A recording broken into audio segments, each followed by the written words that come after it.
Hi And guys. Oh, hi guys. This is your second grade team. hello. Hi guys. We've missed you guys so much, but we would like to get back in the swing of it a little bit by going on with our read alouds for knowledge. Today we're going to do lesson 9, the Emancipation Proclamation. But first we want to review a little bit of what we've been learning in the Civil War so far. Remember, we have two groups, the Union and the Confederacy. On the map, the Union states are mostly in blue, and the Confederacy states are in gray. Today we're going to talk about the state of Virginia, which was right on the border underneath the Mason-Dixon line. Remember, it was a Confederate state, but the Union still held some property there. So we're going to read about that today. Miss Latham's going to get us started. Alrighty, guys.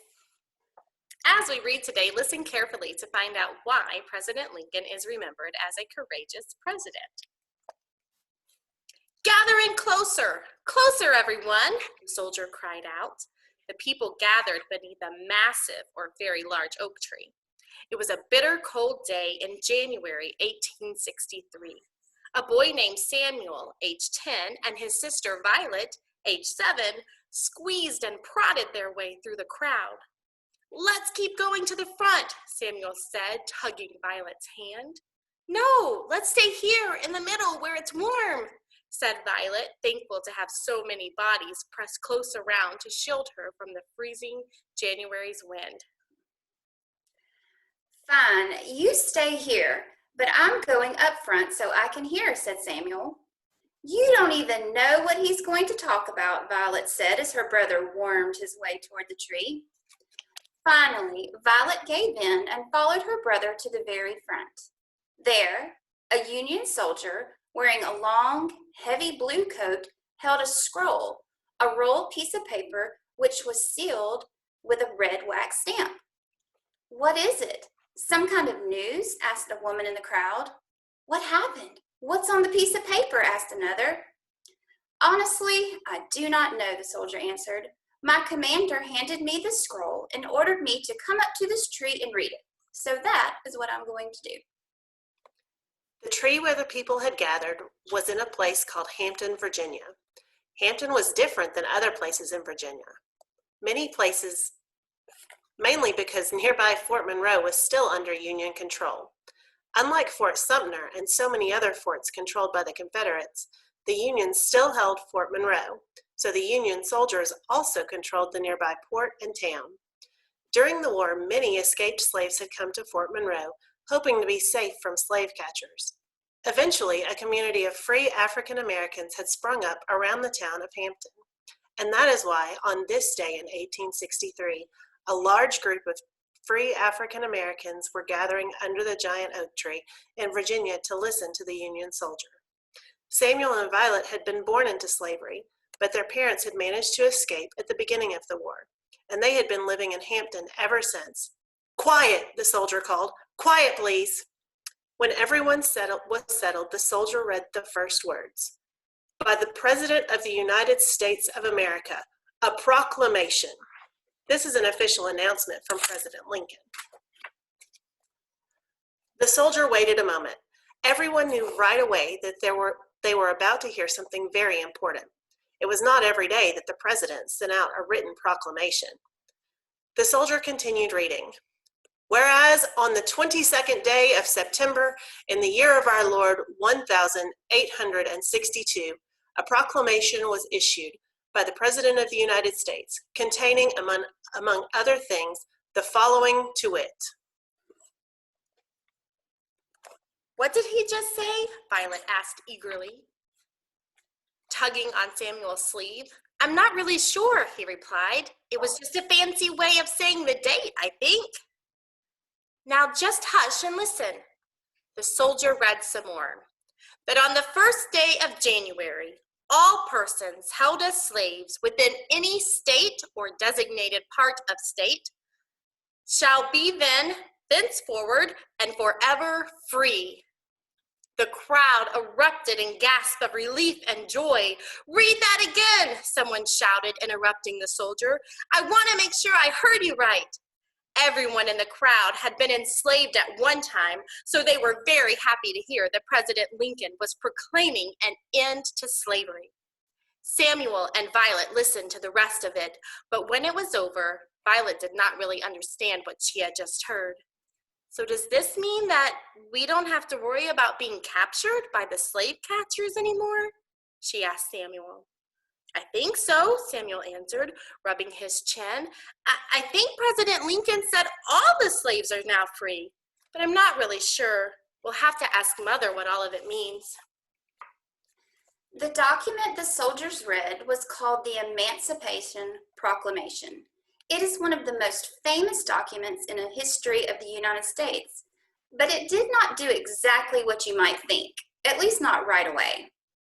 Unfortunately, President Lincoln's Emancipation Proclamation did not automatically set all the enslaved people free.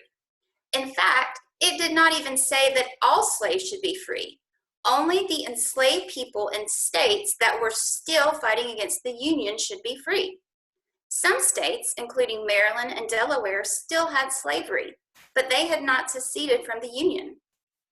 Lincoln allowed people in states that had not seceded to keep their slaves as long as they continued to fight on the side of the Union. Eventually, slavery was abolished or ended by law in all of these states, but not just because of the Emancipation Proclamation. Slavery was a major reason that the nation was divided in the first place. But the reason President Lincoln declared war was that the Confederacy broke national law by seceding from the Union. In other words, in the beginning, the war was not about ending slavery, but about keeping the nation whole. The Emancipation Proclamation changed this. The Emancipation Proclamation, tricky word, changed the focus and purpose of the war at a time when things were not going well for the Union. This was before the Battle of Gettysburg, which took place in July 1863. The Union had not won many battles, yet tens of thousands of men were already dead or wounded, and there was no end in sight to the war. Many people, including the closest advisors, told President Lincoln to end the war and let the Confederacy have its way. This picture shows Lincoln just having read the Emancipation Proclamation to his cabinet, or group of advisors. Some thought it was a good idea, and some did not. But President Lincoln did what he knew was the right thing to do. The Emancipation Proclamation let everyone know that President Lincoln was not only determined to preserve or save the Union, he also wanted to make sure that slavery would never cause another war. This made the abolitionists very happy, and after that, they put their full support behind President Lincoln and the war. The Emancipation Proclamation also allowed free African Americans and escaped slaves to fight for the Union. The famous abolitionist Frederick Douglass helped recruit African Americans. That means that he encouraged them to join the Union Army. Many African Americans did join the Union Army and fought courageously. African American men and women were eager to help the Union Army in other ways too. Men worked as carpenters, cooks, guards, laborers, and boat pilots. African American women were devoted nurses, spies, and scouts. In this way, men and women who had never been enslaved, as well as former enslaved Africans, courageously worked together to save the Union and bring freedom to the slaves in the South. This statue is the spirit of freedom. It stands today at the African American Civil War Memorial in Washington, D.C., to honor more than 200,000 African American soldiers who served the United States during the Civil War. From that day forward, the great oak tree in Hampton, Virginia, became known as Emancipation Oak. It was the first place the Emancipation Proclamation was read on Confederate territory. After the Emancipation Proclamation, the Union Army freed enslaved people each time it won a battle and took control of a town or some farmland in a southern state. Little by little, one plantation at a time, slavery in the United States was finally coming to an end. So that's the end of our story for today. So now we're going to go through some comprehension questions.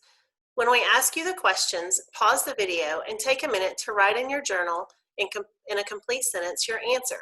Or if there's a parent nearby, you can just give them your answer, but make sure to use complete sentences. For your first one, I want you to think of at least one reason President Lincoln is considered to be a courageous president. Question 2. What important event did Samuel and Violet observe? Question 3. What did the Emancipation Proclamation do? Question 4. Why do you think a Union soldier read the Emancipation Proclamation rather than a Confederate soldier? Question 5. Which happened first? Lincoln wrote the Emancipation Proclamation or he became president? Question 6. Do you think Emancipation Oak is a good name for this tree? Why or why not? And question 7. What do you think Harriet Tubman might have said when she heard about the Emancipation Proclamation? We hope you guys have enjoyed our story today, and we'll see you for another story tomorrow. Bye. 1 second, Ms. Shipley. I'm going to remind them, guys, you have been keeping a Civil War journal in class. If you want to add an entry to your notebook that could be in your Civil War journal, I want you to think about who wrote the Emancipation Proclamation and why is it so important. Try to explain that in your journal. Thank you, guys. Thanks, guys. See ya. See you later.